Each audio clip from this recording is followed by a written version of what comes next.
The past few weeks may have had their bouts of uncertainty, but the bigger picture is a little easier to see in November for you, Aquarius.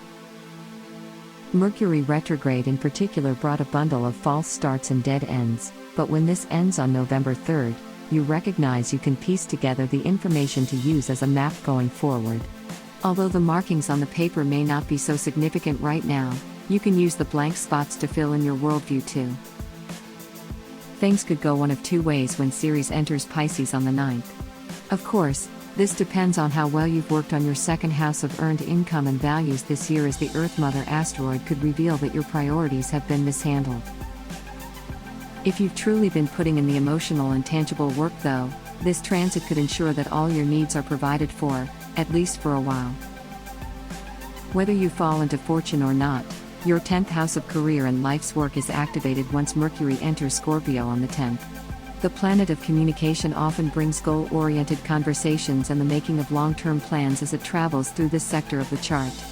Odds are, over the next few weeks, you'll discover exactly what you need to do with what you have to get yourself where you want to be. Any endeavors involving communications with authority or the utilization of technologies are favored right now.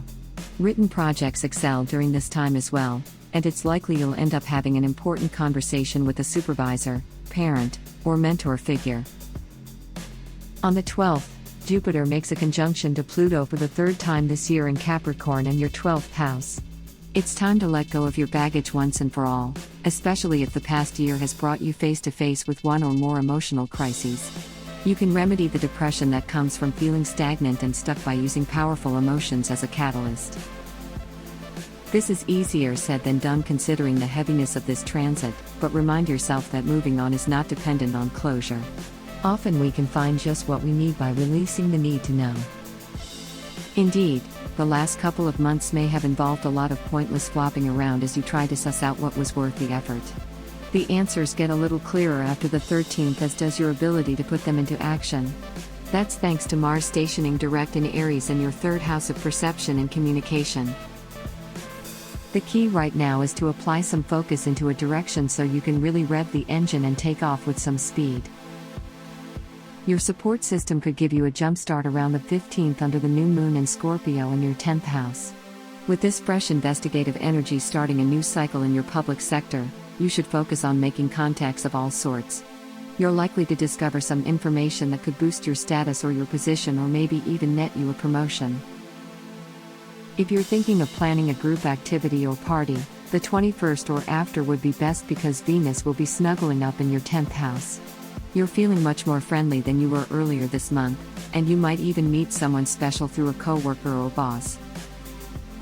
Finally, some real lighthearted energy is on the horizon with the Sun's entrance into Sagittarius on the 21st. The solar light illuminates your 11th house for the next month or so, and you're finding your shine by navigating the social and collective domains. Group affiliations are a good investment right now, as are any kinds of broad community connections. This is a great time for marketing your thoughts and for experimenting with some unconventional ideas. If there's any word to describe you through this transit, it's innovative. You'll once again be able to increase your self-worth using your faith and compassion after the 28th. Although the effects of Neptune stationed direct in Pisces in your second house are subtle, the intuition and idealism surrounding your value system will be noticeable. Maybe this change in your sense of value adds some tension to a romantic relationship. Even if not, the full moon lunar eclipse in Gemini in your 5th house put a rare spotlight on the way you have fun and who you share your inner child with. Try not to get sidetracked with squabbles and disagreements. Instead, do all you can to enjoy yourself and playfully addressing any problems, almost with childlike innocence.